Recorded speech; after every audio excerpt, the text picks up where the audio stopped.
It's Tim McCormick with Humble Acres Organics, and I'm here today to talk about potting soil, the potting soil we make.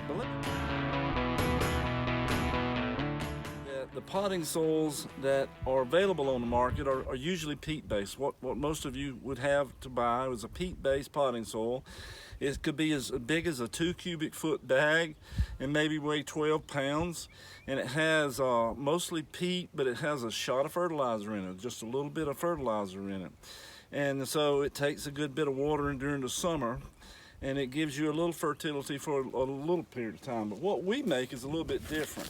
Our potting soil is 50% compost, which would be our chicken manure compost that we make. It would be 25% perlite and 25% bark.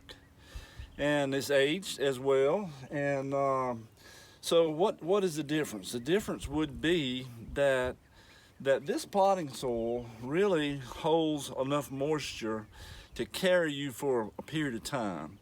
We've had customers that would add plants to it, and they had some peat-based potted plants as well. And they would go out and they would realize that they had to water the peat-based about twice as often, or 3 times more often than they did the one with the compost in it. The difference is they have the peat-based is a 2 cubic foot bag, weighs 12 pounds. We have a 1.5 cubic foot bag and it weighs 40 pounds.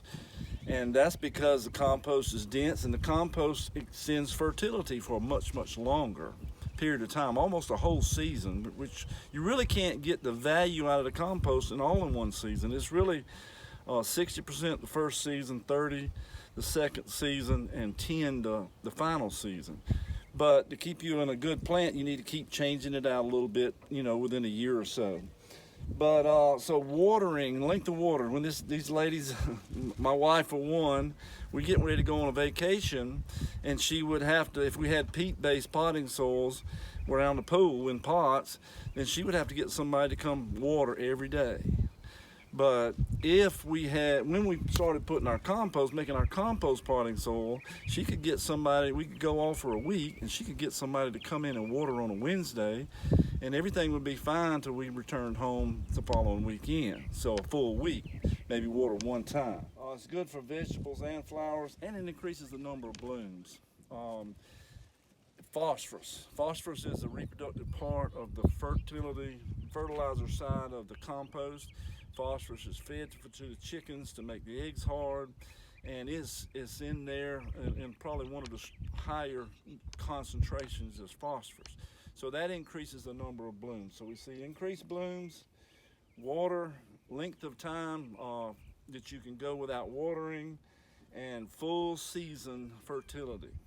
Now, if you wanted to grow a vegetable in this potting soil, then like a tomato, when it started to bloom, then it would need another source of organic fertility, which could be a liquid fish or a hydrolyzed fish emulsion or something like that. That's an organic form of fertilizer that releases immediately. It's a soluble form. It's a little more soluble than the compost. And the compost is great, but when it gets to fruiting and high rates of fruiting, like a lot of blooms on a tomato, then to fill them out, you need a soluble form of organic type fertilizer. So this can be found in various places across the state, but most importantly in Cold Creek Nurseries on Hitchcock Parkway in Aiken, South Carolina.